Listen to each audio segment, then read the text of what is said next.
This week on the Pro Wrestling Podcast,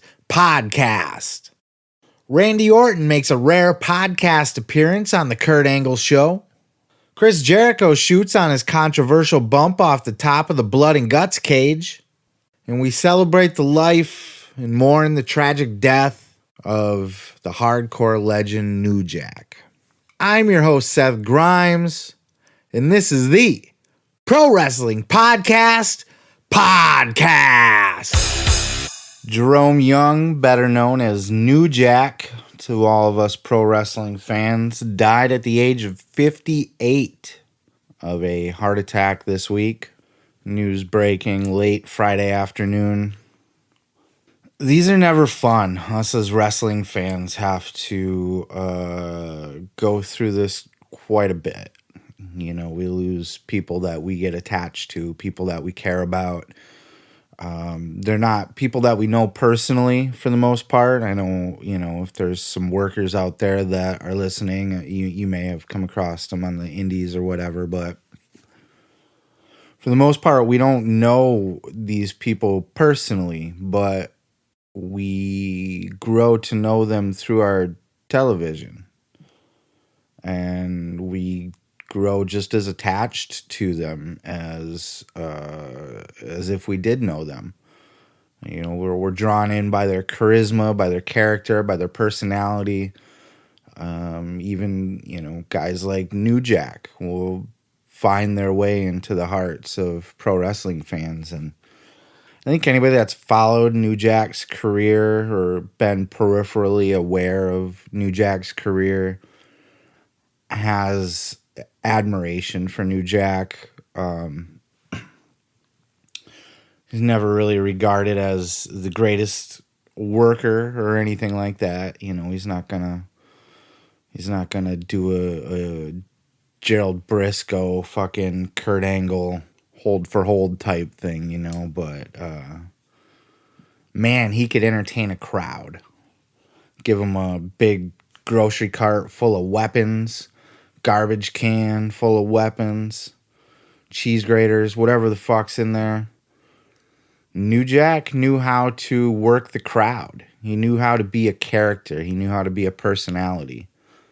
In fact, he was such a character and personality that I simultaneously couldn't help but be smiling and drawn to his charisma and also scared to death.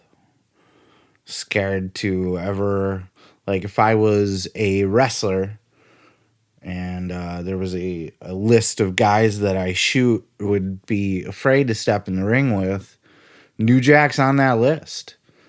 I have talked to people that have worked with New Jack, though, in the past, and I've heard that he's a breeze, that he's really easy to work with, laid back, chill, fun to be around.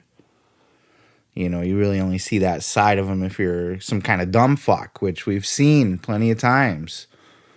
There was the mass transit incident, the big fat underaged guy that claimed he was a worker and wanted New Jack to give him juice, and we all know how that turned out, right? Vic Grimes, no relation, thrown off the top of scaffolds and shit, plummeting down to his death.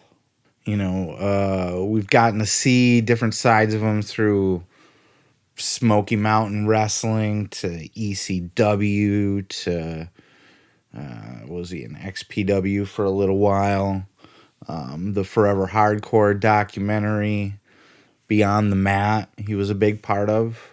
And, of course, his Dark Side of the Ring documentary covered his career in depth.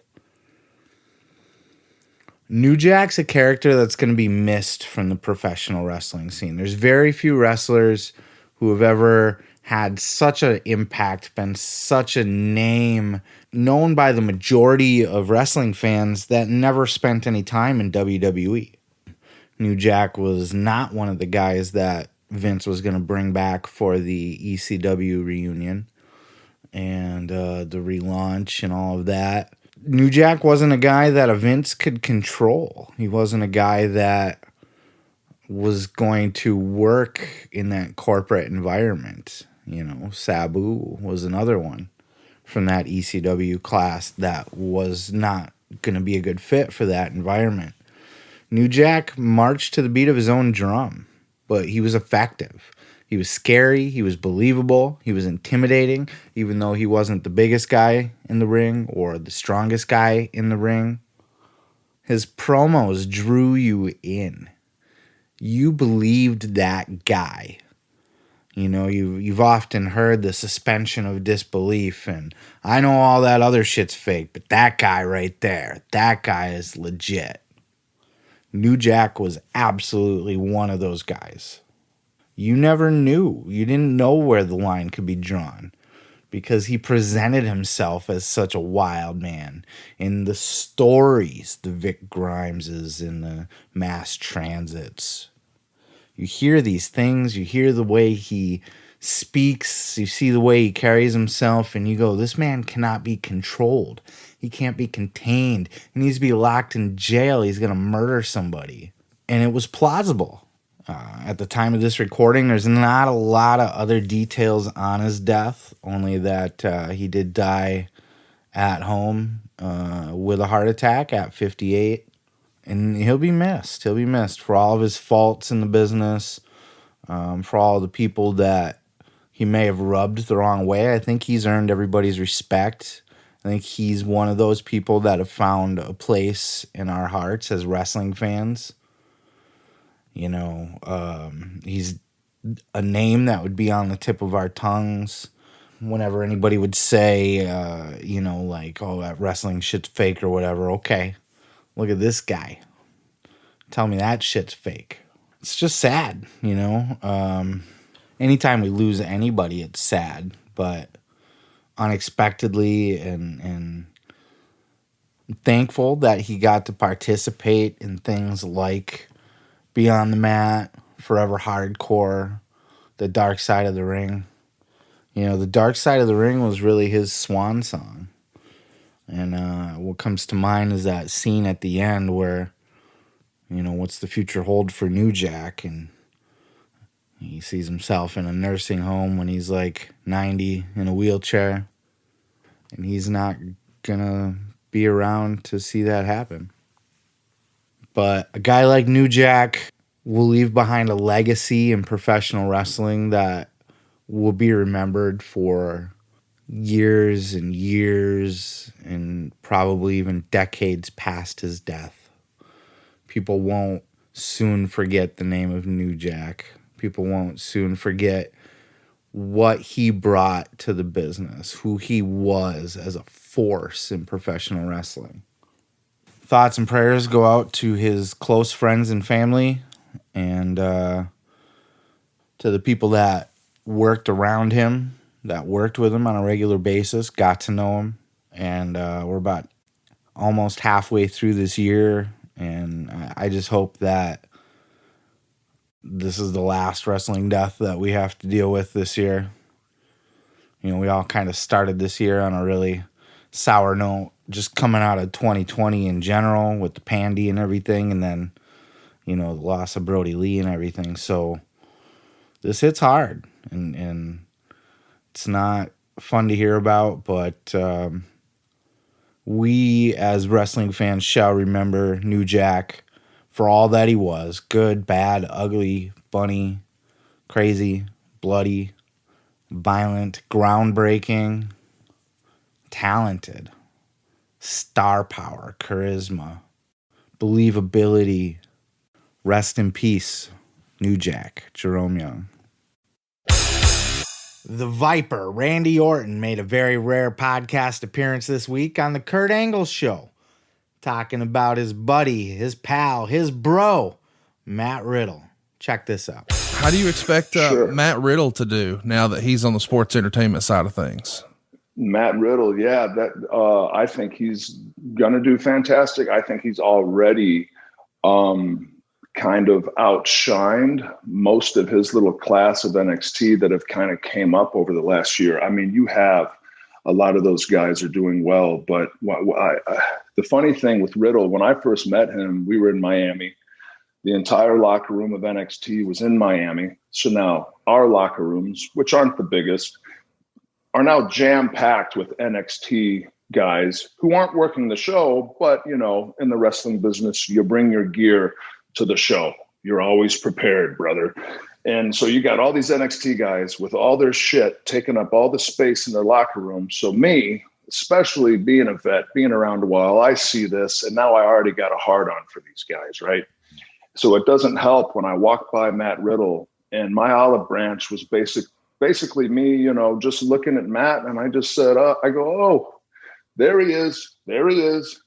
Just kind of icebreaker, expecting maybe oh, hey, Randy, my name's Matt. Nice to meet you. But instead, Matt just kind of barely, you know, with the bloodshot eyes, glanced over at me and was just like, and he just kept walking. And I remember thinking, that motherfucker. you know. So for quite a while, I didn't like Riddle, and it was because of that little scenario. One incident. One little incident, and it wasn't even an incident. It's just I took it as a lack of respect. I love the guy now. I've been in the locker room with him now for about a year.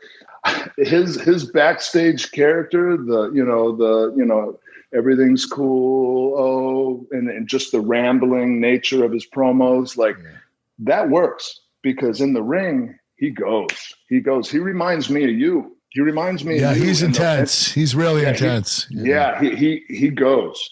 He's going to do well like you did, Kurt. I think that he took to this industry really well. Yeah, big time. Bro, I love Matt Riddle. Matt Riddle is one of my favorites.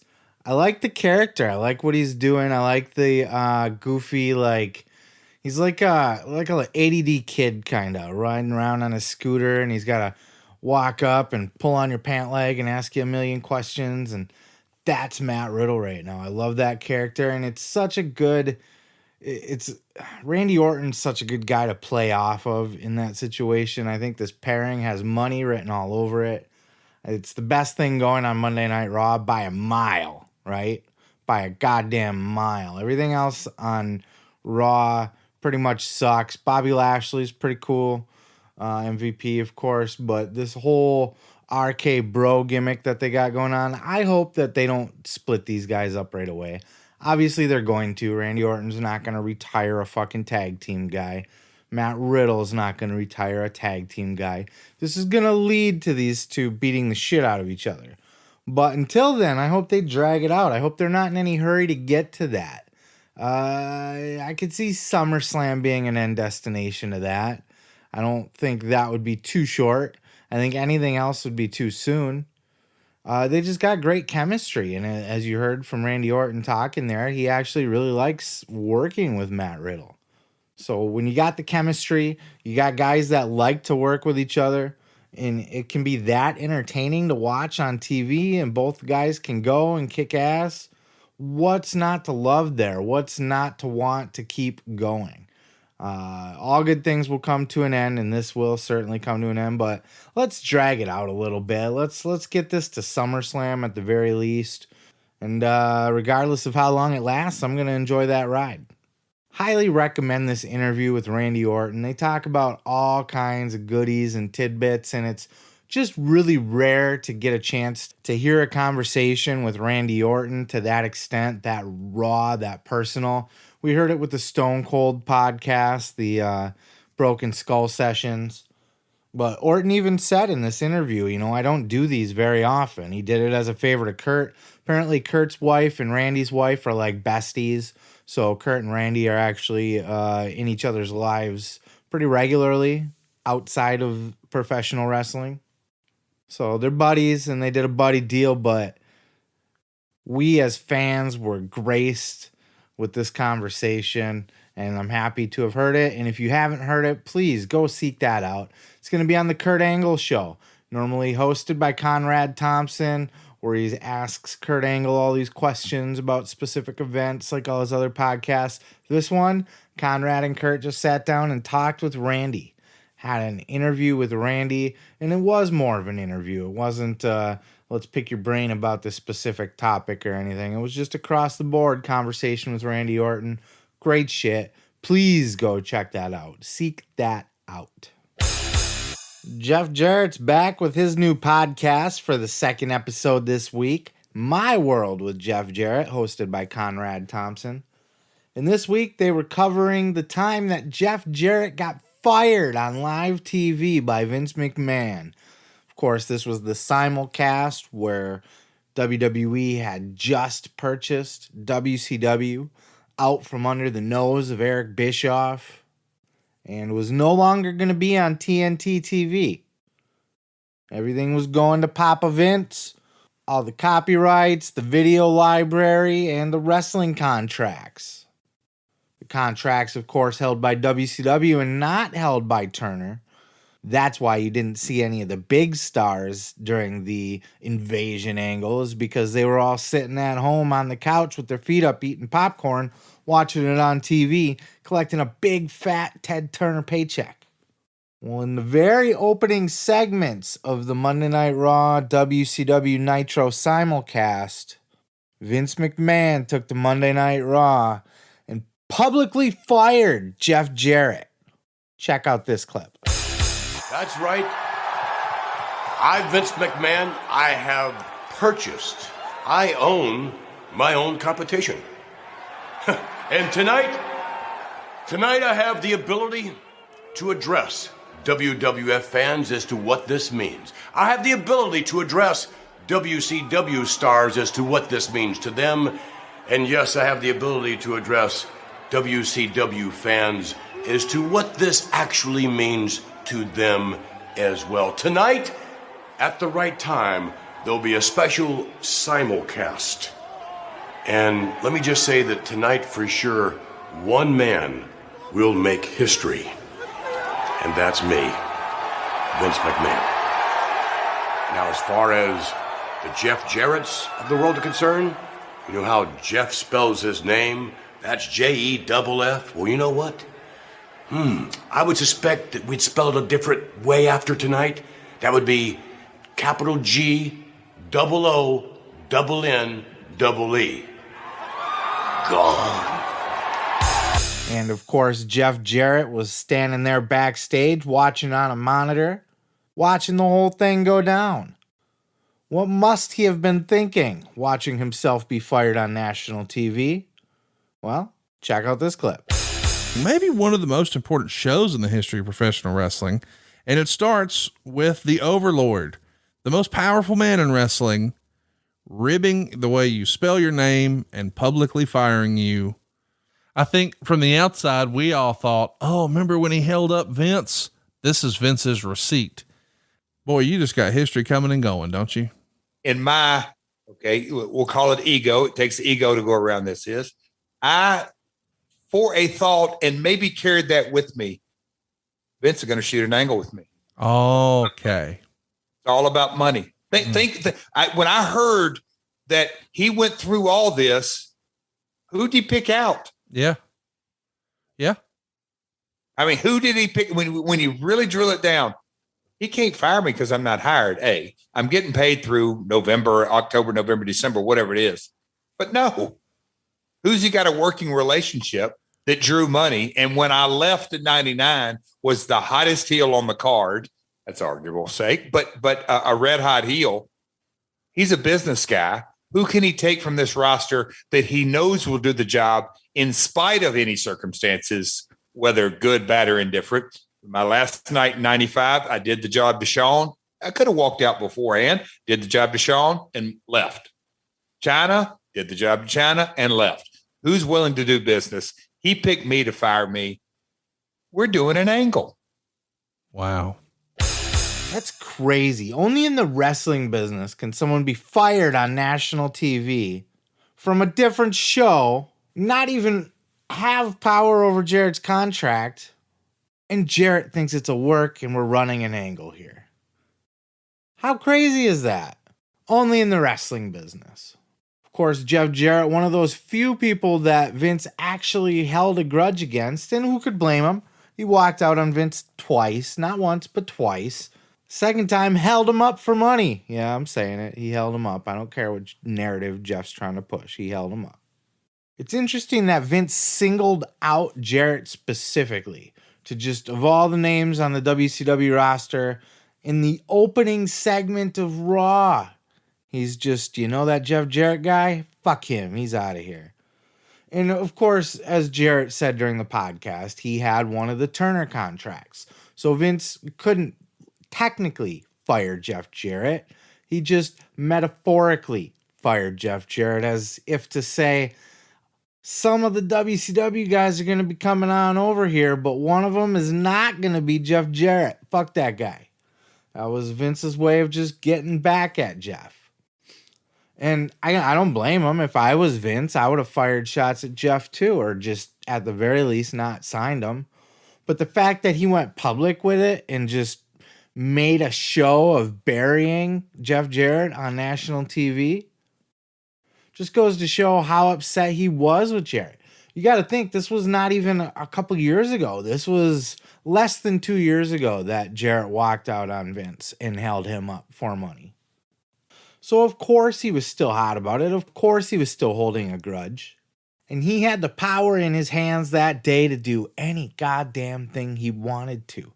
Can you imagine how hard Vince's cock must have been when he picked up the tab for WCW to just buy them outright? His dick must have been so hard. What an exhilarating, fucking just amazing. Now, Bruce Pritchard has said on record that Vince really didn't sell it all that much, and it was just another business acquisition. But for my money, that really had to get Vince's cock hard. I bet you if the camera just panned below his face when he was cutting that promo on Jeff Jarrett, you saw a rock hard Vince boner dick just poking out of his khakis, right? Poking out of his slacks. Jeff didn't think much of it at the time. That's really interesting. At first he thought maybe Vince was trying to shoot an angle with him. And he realized, hey, nobody's calling me. So I guess fuck me, right? But he took it all in stride. He understood. He didn't really seem to care much. And he was just looking forward and looking to what his next move might be. And of course, we all know what his next move would be, which is the founding of a company that still exists to this day in one way, shape, or another. So good for Jeff on that. And this was a much better interview here. This episode, it seemed like him and Conrad kind of felt like a little bit more in rhythm. Like Jeff was starting to kind of get the feel for what this show's all about now, how he should be presenting himself. I'll tell you what, it was goddamn awful trying to get a soundbite out of this. Jeff rambles more than Bischoff. That's the problem I have with Bischoff's podcast. Besides the fact that it's always 2-3 hours, but the way he answers questions, it's almost impossible to sample a fucking soundbite out of it. The dude just fucking rambles and goes on fucking sidebar after sidebar, which I love as a listener. I'm perfectly okay with that because I learn more about the business that way when they go into sidebar. We don't want yes or no answers. We want a story behind the answer. Problem is, Conrad asks a question and I go, ooh, that'll be good for the podcast, and I'll hit record, and then fucking Jarrett takes 20 minutes to get to the goddamn answer, which just leaves me to fucking have to edit and sort through more clips and more shit and more junk. And Jeff, I'm begging you, just keep it short for just sound bites here and there. Give me the sound bite, then go on your sidebar.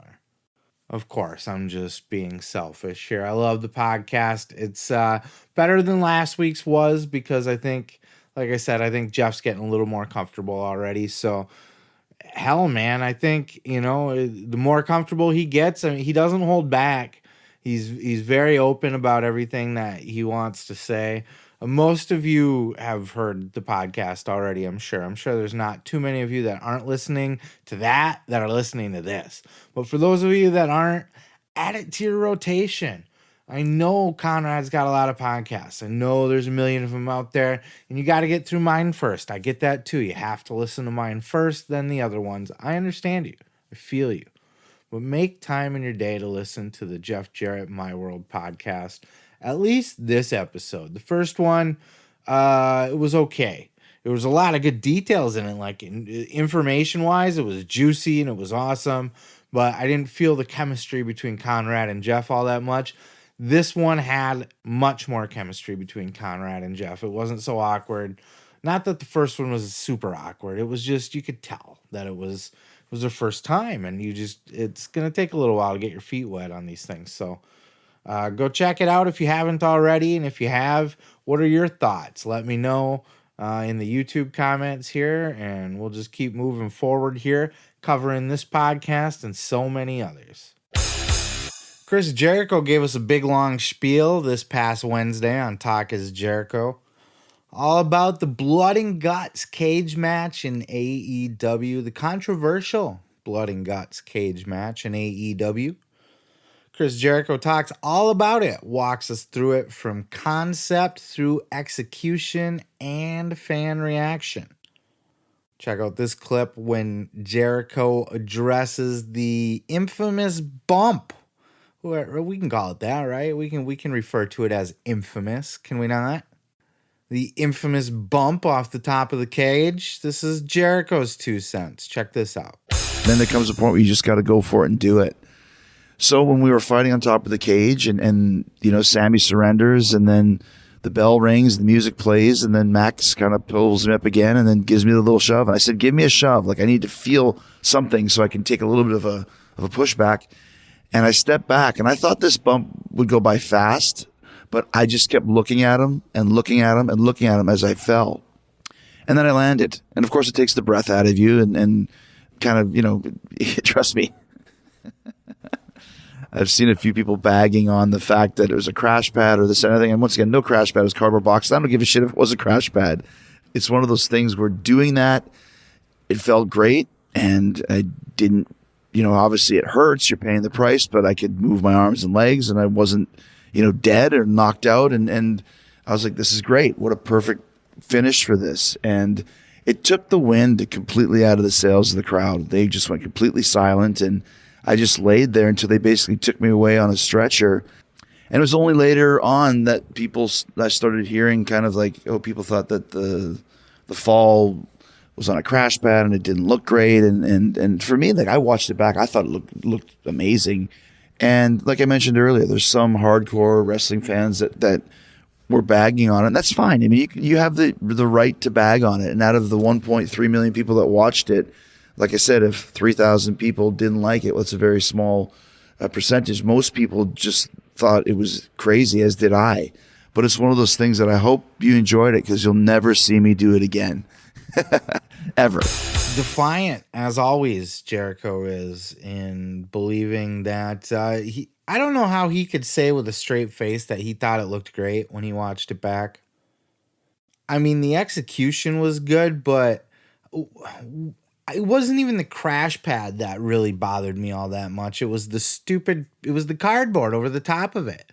You could see underneath it that it was cardboard. Like, you couldn't paint the other side, or if those board fucking thingies that they were trying to pass off as metal, the metal staging, the grates or whatever the fuck, the textured shit, like the steps. There's a name for that. I don't remember what it's called. You know what I'm talking about, though. If the other side had been painted to look metallic also, or coated with whatever, I don't think it would have looked as bad. I think you would have been able to pass it off as plausible a lot more. You still would have seen the crash pad, but you would have been like, okay, I get it. The other thing they could have did is just made the stage higher or put the crash pad lower. For example, like when Taz and Bam Bam Bigelow went through the ramp in ECW, it's plausible because it was ECW, but I don't think they fell just down to the concrete floor. I'm sure there was some kind of padding underneath there. Granted, it wasn't a bump off a 15-foot high steel cage, but still, there's ways that you can hide things better. And if you can't, you can just shoot it better.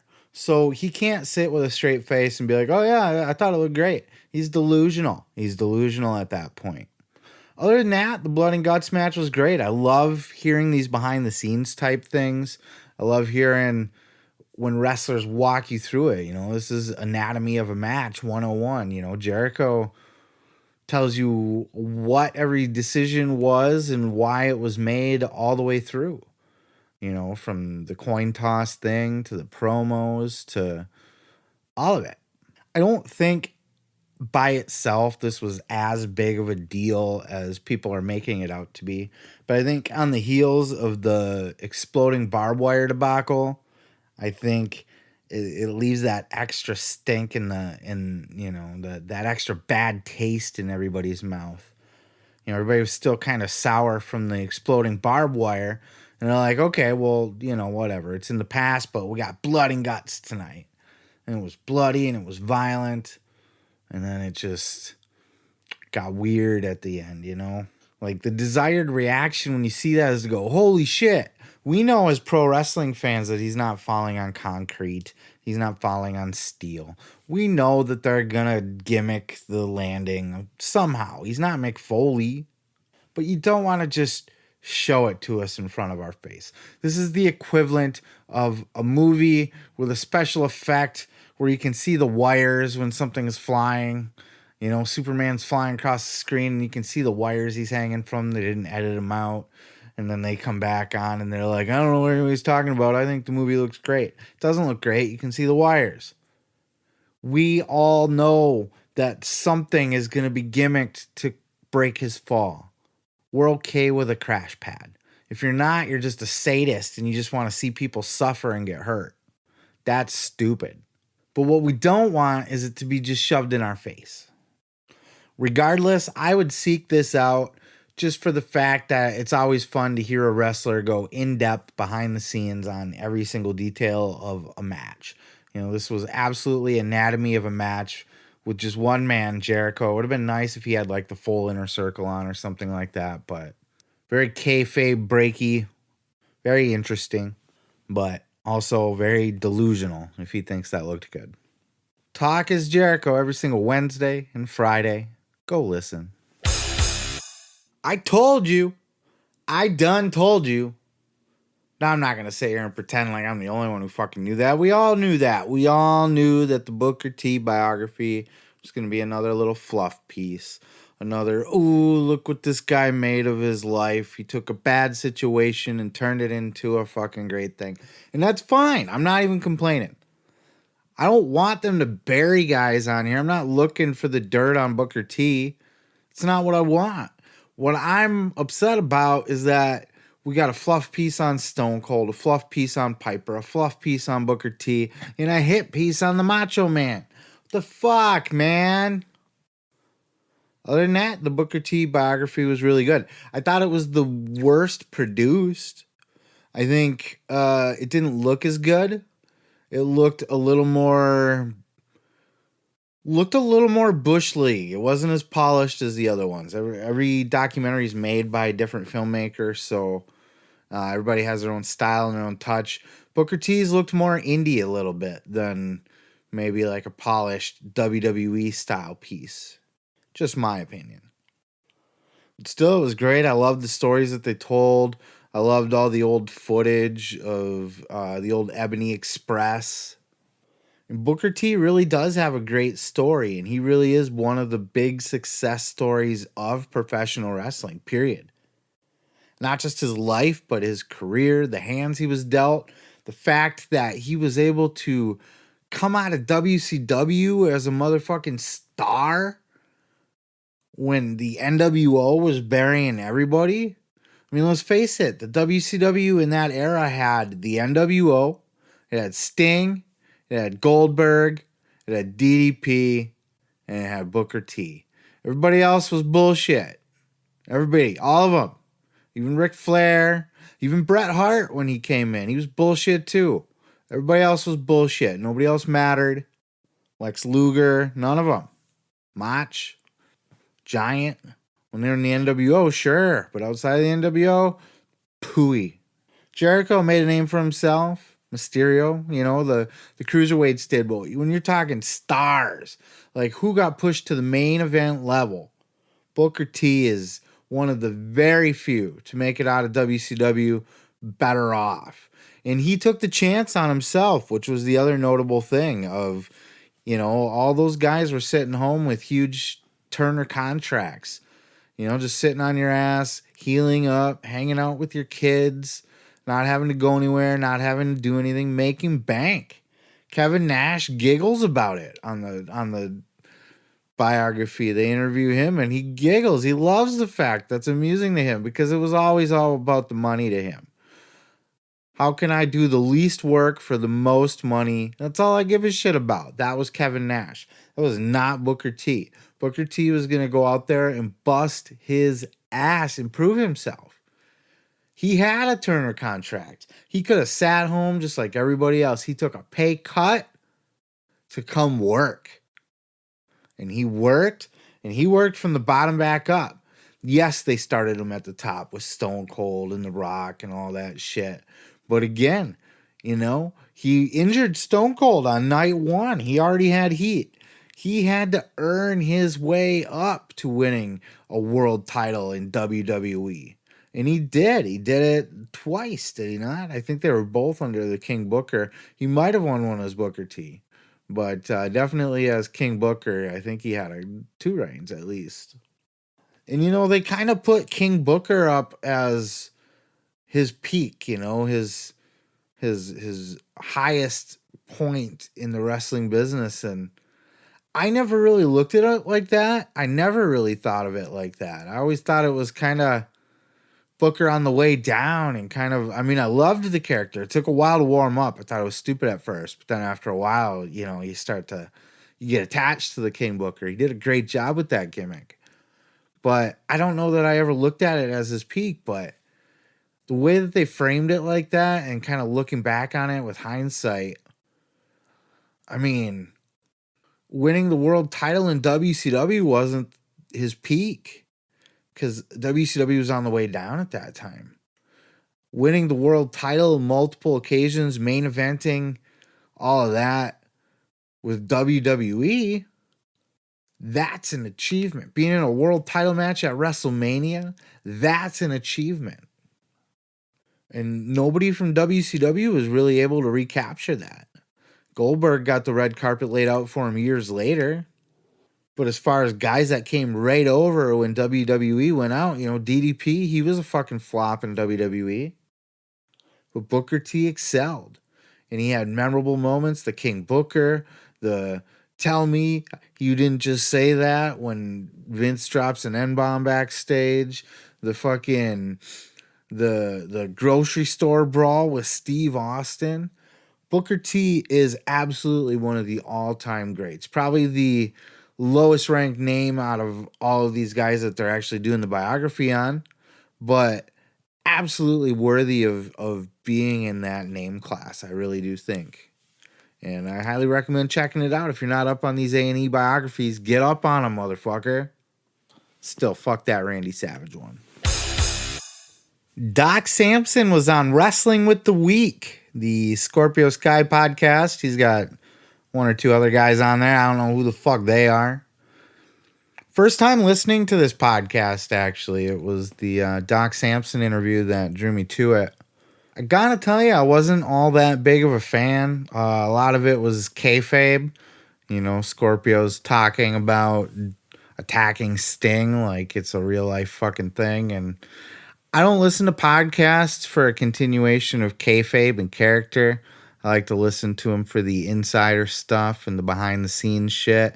Same reason I like to watch fucking deleted scenes and bonus content and director commentaries and shit on Blu-rays. I like the insider shit on everything. So I don't want to hear your bullshit kayfabe stories about why you attacked Sting. But outside of that, they had this Doc Sampson interview. And check out this clip here where Doc talks about saving Jerry the King Lawler's life. You remember that night on Raw, right? Check this out. Could you tell us a little bit about the Jerry Lawler situation that happened years ago on Raw? Yeah, the one that the injury I thought I would never have to deal with in professional wrestling. Yeah, we were sitting there. We were in Montreal. We were sitting there, 15,000 people or whoever, and it was Monday Night Raw. And I was sitting, 5 feet between the announcer's desk and here. And Mike Mansouri comes over to me and goes like, "Doc, check on check on Jerry. And I looked, and he had his head on the desk. And I thought, Jerry's always joking around, so I thought that he was like acting like he was sleeping because it was a boring match. And so I went over to him, and I'm like, and I heard like snoring, and I, again, I thought it was part of it. And I was like, Jerry, are you okay? And he didn't respond. And so one of the big things that you do if someone's, if you really want to see if someone's out or not, is you do a sternal rub, and you rub as hard as you can on the sternum, and that hurts, even if you're unconscious, but you're still arousable. You do that. And so I did that to him, and he wasn't moving. So I sat him up, laid him down, and checked on him, checked his vitals. His pulse was really weak. And I told Mike, I said, look, we got to go. And so they wanted to have the Montreal paramedics come all the way over to the other side. I'm like, I don't want this to be a YouTube show. Let's get him on the stretcher. Well, so we picked him up, carried him, met him halfway, put him on a stretcher, started CPR, and then took him in the back. And there's video. If the person that's yelling with their big mouth is me to get everybody to get out. And we just started CPR, shocked him like 7 times. I was actually going to start intubating, so I'm putting the tube in his throat, and I asked the paramedics where the hospital was, and it was like right down the street. So I said, let's go. So you can see the video of me doing CPR into the ambulance, and then we took off and got to the hospital. He'd stabilized by then.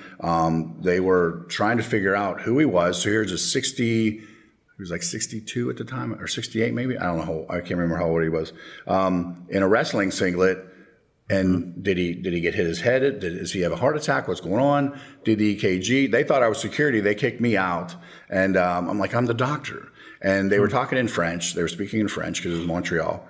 So I was trying to figure out what they were doing. And then a nice nurse came over and started talking to me, showed me the EKG, saw that he had a heart attack, and they wanted to take him down and do the testing. It was nerve-wracking as far as that, but we had a good outcome. I mean, he got through it, and he's, to this day, we celebrate it every year, joke around about it. But that was scary, and I never want to have that happen again. But if it does, I mean, we're prepared. Talk about surreal moments in the history of pro wrestling. We all watched Jerry the King Lawler die on national TV. If it weren't for Doc Sampson being right there at the very precise moment to be there to take action and save Jerry right away, we probably would have lost him. Not only that, but as Doc said in this interview, he thought Jerry was just pretending to be asleep because it was a boring match or some shit at first. So props to Doc for actually checking on Jerry physically, like pushing on his sternum, he said, which is uncomfortable and will wake anybody up if they're pretending. Jerry wasn't waking up. They got his ass to the hospital, and they were able to save his life by reacting in seconds. What a fucking moment for Monday Night Raw. What a fucking talking point for Jerry Lawler and for Doc Sampson. Jerry laughs about it, of course. He gets a kick out of it. He's so laid back and chill. But Doc, I mean, that's his shining moment in the professional wrestling business, right? That's what we all know him for. That, and wasn't he the Z-Pack guy with CM Punk? But that's a whole nother story. I don't know if that was him or not. But props to Doc Sampson for keeping Jerry the King Lawler around just a little bit longer. We all appreciate you for that. If you have interest in hearing more from Doc Sampson, he talks all about how he got involved with the business, leaving WWE, going to AEW, all that shit's in there. Talks about getting worked, how sometimes the wrestlers are so good at selling that they work him and he makes them get checked out even when they're faking it, and they swear up and down they're faking it. He still makes them get checked out. So you can sell, but don't sell too good because Doc's going to make you get checked out after. Scorpio Sky and some other fuck host Wrestling with the Week. Go check it out wherever podcasts are found. It's time for your favorite segment. Of course, that's who's Eric Bischoff shooting on this week. This week, Eric Bischoff shooting on Chyna. As apparently she was in TNA back in 2011 or something to that effect. Check out this clip. Chyna feels like somebody who, a decade prior to this was, one of the biggest stars in the whole business. And now 10 years later, well, maybe not as much. Maybe not at all. Okay. I'm going to cut you loose here. No, I look up. China's not here to defend herself, and there's no reason to speak ill of China. But I think the logic of bringing her in, and again, this was all Vince Russo, to my knowledge. I mean, maybe Kurt had something to do with it. Maybe Jeff had something to do with it. I don't know. I didn't. I'm just telling you the way I felt kind of standing outside looking in at the time. I thought it was a bad idea. You know, Chyna had been going through a lot of issues, personal issues that were very high profile. And to me, the risk of bringing her in, given all of the things that everybody was aware of on TMZ and in the media and everything else, the risk to the business, the advertising business, the damage it could potentially do to the brand, was just a bad choice. And she'd been out of the game for 10 years. And we'll talk about it when we, cover the actual match, but she wasn't ready to be in a match. She wasn't on her game. And I just felt like the risk completely outweighed the reward, the potential. Honest to God, I didn't even know Chyna was in TNA. It must have been like right after I stopped watching, because I mean, it had the 4-sided rings still. I remember, I don't know that I remember watching the transition back to the 6-sided ring. Or did they ever even go back to a 6? I think they did for a little while. I don't fucking know. Clearly, I lost touch with TNA at about that point. It was probably after 2010. It was probably after their failed. I know I was watching the quote unquote Monday Night War, which lasted a week or two. That was 2010. Bischoff was still there. I think Hogan was maybe still there. I had checked out by this point, though. Whatever the fuck they had going on, I just, honestly, I don't remember Chyna ever being in TNA. I don't even remember hearing about Chyna being in TNA. I don't even, I subscribed to some of the dirt sheets and things like that. I have no recollection of this at all. But apparently she was there. She got a hell of a pop when she came out. I went back and watched her debut on YouTube just to verify with my own eyes that she was actually there. And yeah, sure as shit, she was there. In the ring with Jeff Jarrett and Karen Jarrett, Angle Jarrett, and Mick Foley. I can't say she did a whole lot. She didn't say anything as far as I'm aware, and didn't really do a lot to beat anybody up. I guess she didn't make all that big of an impact when she was there. No pun intended. Especially because obviously I don't remember her, but I don't know. I thought she looked good. I thought she looked like Chyna. I thought she got a good pop. So honestly, had they done something good with her, she probably would have made a little bit of an impact over there. Chyna was a fucking star. Did I just say that like Conor McGregor? He's a fucking star. Chyna was a star in WWF. She's a legend. She's a Hall of Famer, a deserved Hall of Famer. She's technically in the Hall of Fame, but not in the Hall of Fame. She was a star. She was a draw. She had the look. She was marketable. Man, I wish she would have done something more special with her career after she left the WWF. I get why she did. That was never going to work with Triple H and Stephanie. I've had my heart broken. I've been there with women in the past. I've had to work with women that I've loved that have broken my heart. And it's fucking difficult. It's a hard thing to do. Never fuck people you work with, okay? Never, ever fuck people you work with. Unless you just have no emotional attachment. But even still, they might. So don't do it. It's bad news. It's the reason Chyna had to leave WWF. That, and when her contract came up, she thought she was worth as much as Stone Cold. That's kind of laughable. But maybe she was pricing herself that way so that she could save face leaving. So she wouldn't be fired or let go. That she could just say, no, they wouldn't pay me what I wanted to get paid. Who knows? But it's good that she got herself out of that environment because, according to Jim Ross, she certainly wasn't over it and probably wasn't going to get over it anytime soon. And it was going to affect her working relationship with the company. It's just drama backstage that you don't need. And when you look at Stephanie and you look at Triple H and you look at Chyna, who are you going to fire first? Right, exactly. So maybe she bowed out at the right time, but she spent a little time in New Japan. She spent a little bit of time in TNA, apparently. I just wish she would have done more. She was capable of more. Spent a little bit of time on the porn scene. Spent a little bit of time fucking Sean Waltman. Was he? Yeah, he did a video with her too, didn't he? I know she did a few videos. I think they have a sex tape, like the two of them. Regardless, I mean, it's sad the way everything turned out. I thought she did deserve better. She's talented as all fuck, but shocked to see her turn up. I was like, I was surprised. I heard it on the podcast and I was like, what? And I paused it, went and looked it up on YouTube. Sure as shit, there she was. So go check that out for what it's worth.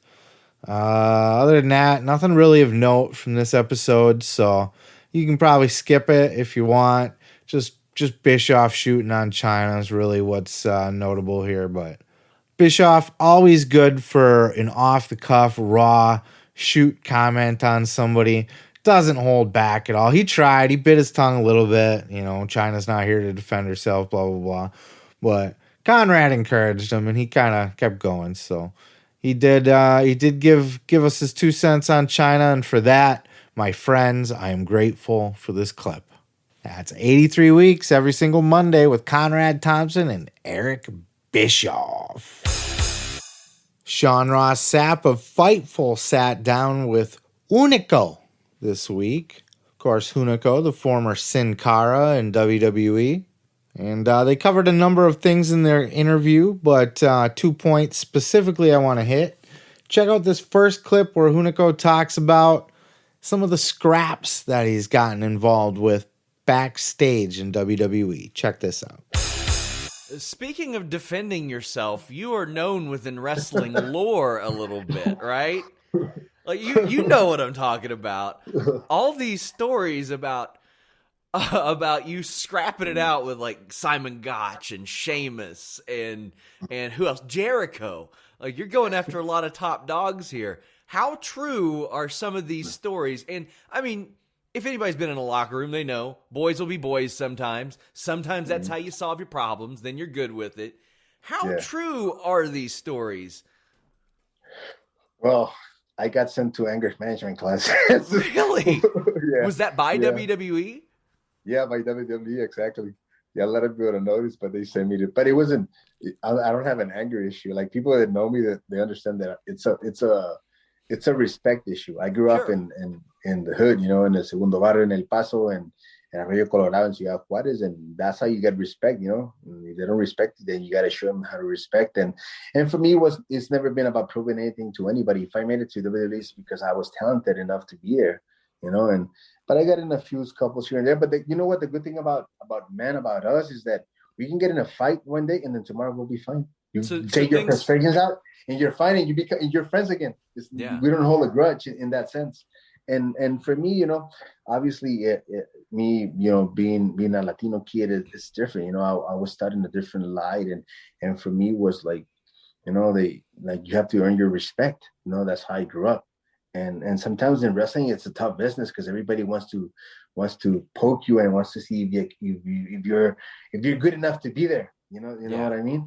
And I was never there to, you know, hurt anybody or, you know, say that I was better than anybody in that sense. But obviously when it was time to throw down, I can throw down a little bit. Yeah. So there's 3 notable fights that they mentioned here in the podcast. One with Jericho, one with fucking Simon Gotch, and one with Sheamus. Dude, I could see where getting drunk on a bus trip or something would make me want to get in a fight with Chris Jericho. I can see that. I love Chris Jericho. I do. But he's kind of a big mouth sometimes, and I could see him being an extra big mouth when he's drunk. Simon Gotch, I don't know. Kind of seemed a little bit douchey to me, but who am I to judge? But Sheamus? You're going to pick a fight with Sheamus? Maybe he didn't pick the fight. I don't even remember the incident, but you're gonna be in a fight with Sheamus? I mean, just wrestling the guy is like being in a fight with him. Being in an actual fight with him? Hunico seems like a pretty tough guy. A guy that, as they said about Ron Simmons, unfuckwittable.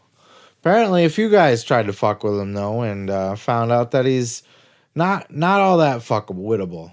I don't know what the fuck I'm saying anymore, but Hunico, known for fighting backstage, he seems so humble here, though. So nice. He doesn't seem cocky or arrogant or anything.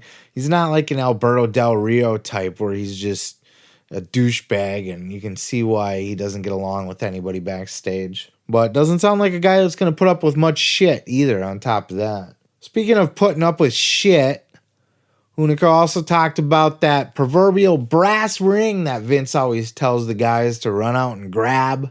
Check out this clip. That was, I think, one of the things that made me decide that I wanted to, leave the company, that I was done with the company, because I asked a few people, like, what's the future holds for me? What, you guys have any plans for me? What's going on? And nobody would give me a straight answer. Paul Heyman told me a straight answer. He said that Sin Cara was dead. That's what he told me. A lot of things were not under my control. A lot of things were in control in an office, and the finger, the little finger who they pointed, they say grab the brass ring. That's not true. Yeah, it's whoever they want to give it to. That's not true of grabbing it. Brass ring doesn't exist. It's all bullshit. We've heard it from so many people now. Half the people say, "Oh, you gotta try. You gotta go get it yourself. You gotta not let anybody hand things to you. You gotta go out and take it." We've seen enough examples of how WWE works that you cannot just go out and take it. Ask Zack Ryder how it was to go out and take that brass ring. How'd that work out for Zack Ryder? Got a United States title run for a little while, I guess, right? Got an Intercontinental title win in a ladder match for like a day, and then they took it back. There is no brass ring. There's nothing you can do in WWE to stand out, to make a name for yourself, and to reach the tippity-toppity of success in that company unless somebody there approves of it, unless somebody there wants you to. Nobody's going to see you organically making noise, making a name for yourself, working hard, doing good, being a team player, all that shit. Nobody's watching that and going, you know what? Let's give that guy a push. Not unless they want to. If they don't like you, fuck you. If they don't see anything in you, fuck you. There's nothing you could do. There's nothing you could say. There's no point to which you can prove that you deserve that brass ring if they just don't see you in that spot. They'll appreciate you as a good hand. You're a good world. Look at Cesaro. Now he's getting a little bit of a push ski, but let's see where that goes. And after how many years? Guy shows up, smile on his face, works hard, gets other guys over all the time, dependable, talented, fans like him. What is not to like? The fucking Swiss accent? Then explain that for Zack Ryder. Where's his foreign accent? Unless you think Long Island is an accent, which it is, kind of, I suppose. But that Vince could deal with. And still, he didn't push Zack Ryder. What about Daniel Bryan? What did Daniel Bryan have to go through before he actually got to a point where he was a main event guy? Man, he dragged WWE there kicking and screaming. They refused it. He may be a rare example of a guy that was not welcome in that spot that actually made it there. You think a Vince is going to lay eyes on a Hunico and go, that's my guy? No, never. I don't know. I don't know why Vince does the things that he does. Who knows? But I do know this. There's been enough said about it at this point. The brass ring, unobtainable in WWE. You can only obtain it if they want you to obtain it. And even if you can push your way through that even, they'll give you enough to placate you and the fans, then they're going to just take it right back away from you and fuck you. They'll try to slide you. It's almost like, kind of like with Kofi. It's like, okay, we'll give him the title. We'll give him the WrestleMania. We'll give him what you guys want, so you guys shut the fuck up. And then as soon as we get the chance, we're going to snatch it from him. We're going to slide him back under the rug. We're not elevating. Kofi didn't get elevated to a top star. He was brought up for a cup of coffee, and then he went right back down to where he was. It's never even mentioned. Nothing. It's all par for the course for WWE. Check out Sean Ross Sapp at FightfulSelect.com for all the premium stuff, or on your podcast feed under Fightful, or on your YouTube search. Just find it. It's out there. Danhausen, or rather the man behind Danhausen, was on the Insight with Chris Van Vliet podcast, talking with Chris Van Vliet about the whole Danhausen gimmick, how it came about, all that shit. Check out this clip. Indie guy to being, I don't even know how you want to describe. How do you describe Danhausen? So how do I describe? I don't know. Some people have said it's kind of like if John Waters got bit by a vampire, if Conan O'Brien got possessed by a demon. I've heard those two. That's probably the closest you can get to it in just trying to describe what it is. It kind of just is what it is. I don't have like a set thing of what Danhausen is. It's just kind of. I mean, you do. It's very nice, very evil. Yeah, actually, that's true. It just feels like if you were to look at these two characters, they don't seem to have any similarities at all. So I'm curious how you went along that path of going from Donovan Danhausen to Danhausen. Yeah. So being the indie guy, it didn't matter what I was doing. I was having fine matches. I was getting good opportunities, but no one cares really. I'd wrestled Johnny Gargano right at the beginning of my career, which was awesome. And then that followed with me wrestling Ricochet in Texas, almost right after. And I was like, oh, this is great. And again, I can have good matches with those guys because they're amazing, but no one cares because I'm just another dude. And I always thought that there was something people wanted to like about me, and I don't know if I had it at the time, but I think they were like, oh, there's something here, but it's not quite here yet. Here's why I think your character works. I think your character works because you actually have a backstory about who your character is. Yeah. So that's the other thing. Everything I do, it might seem like it's ridiculous, and it is. It is fully ridiculous. It is all based in reality. This man's doing a great job of what you need to do in professional wrestling on an indie scene to make yourself known. He stands out far above the rest. And as he mentioned, he started out as just another generic indie jobber guy. Dude with tattoos and a beard and some spandex and, I'm a wrestler on the indie scene. You know, you've seen it a million times. It takes a lot to be able to stand out amongst them, and he found a way to do that not just amongst people in his local territory, but nationally, even worldwide perhaps. Now that he's with Ring of Honor, they're not limiting him. They're not telling him what you can do and what you can't do, and you can't do the teeth gimmick and all that stuff. I think it's nothing but up for him. He doesn't have the size, but he's got the personality, he's got the character, he's got the charisma. I don't know that it's meant for WWE. It's possible we could see it in AEW someday, some version of it. But I'm glad he found a home on Ring of Honor, and I'm glad that they're willing to let him be him.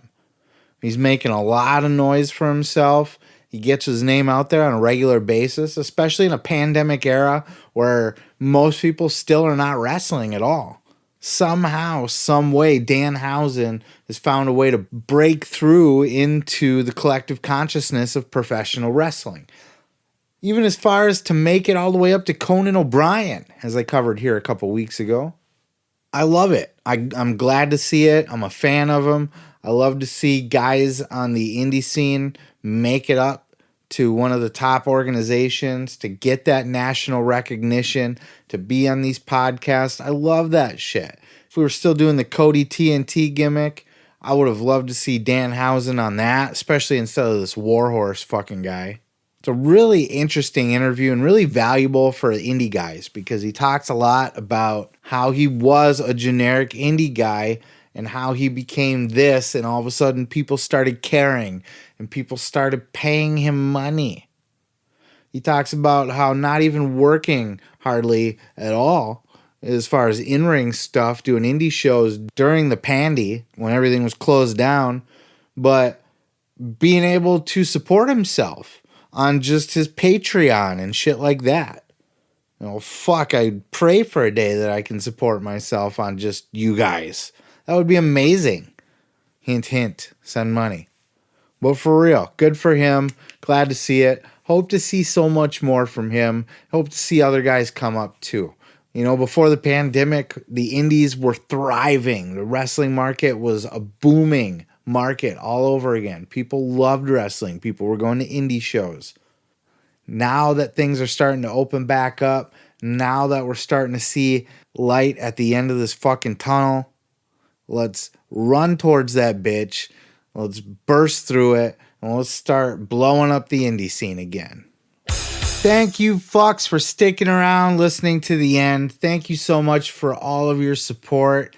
I very much appreciate you listening. It means the world to me. I can't do this, would not be doing this without you. Thank you, thank you, thank you, thank you. Please don't forget to follow me on social media. That's at Seth Grimes Media, Facebook, Twitter, whatever the fuck. I don't post every day, but when I do post, I want you to see it. So follow me there.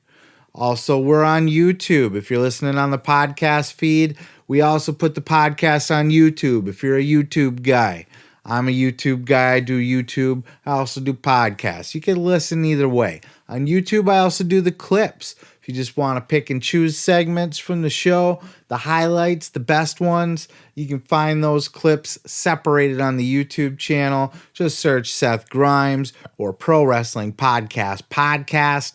It'll pop right up and you'll take a look there. Subscribe to it, like it. All that helps me grow bigger, help spread the word to more people. That's what we're trying to do here. I love my listeners, but I want more. I'm greedy. I'm hungry for listeners. I am not satisfied. I want more.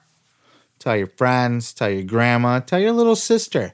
Tell your little sister to listen to me. I'll promise not to swear as much if you do. With all that said, it's been a hell of a show. I appreciate you guys listening. All the other stuff's out of the way, so just have a great day. Have a great week. Have a great fucking life if you never listen to me again.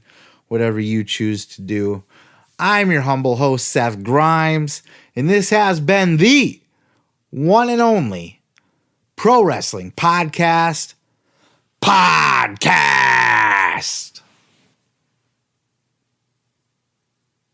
gotta cut my lawn this weekend. I don't want to cut my goddamn lawn. It grows so fast. You know, you gotta do that shit like every week, every other week. Otherwise, it grows long, and then all there's dandelions out there and shit. God damn.